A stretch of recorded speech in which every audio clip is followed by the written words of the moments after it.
Sallallahu wasallam ala nabi sayyidina Muhammadin wa alihi wa sahbihi ajma'in. Allah sallallahu wasallam ala nabi sayyidina Muhammadin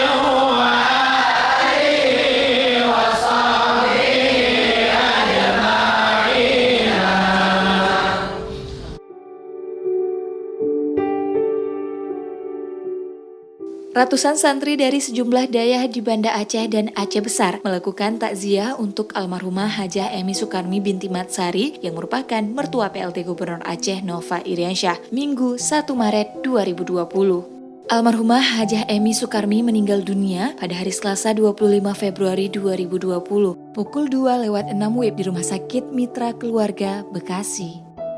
Kunjungan takziah di hari ke-6 itu disambut langsung oleh istri PLT Gubernur Aceh, Diah Erti Idawati, yang merupakan anak ke-6 dari almarhumah.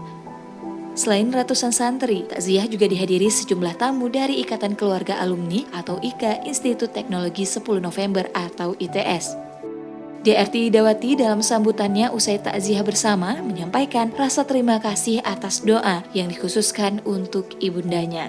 Sementara itu, Kepala Dinas Pendidikan Dayah Aceh, Usamah El Madni, yang memimpin rombongan para santri Dayah bertakziah mengatakan kesedihan yang dirasakan DRT Idawati sejatinya juga dirasakan para santri Dayah. Menurut Usamah, selama ini kontribusi dia terhadap pendidikan santri sangatlah berarti. Hal itu dilihat dari sikap dan perhatiannya yang bersedia turun langsung ke daerah-daerah di seluruh Aceh.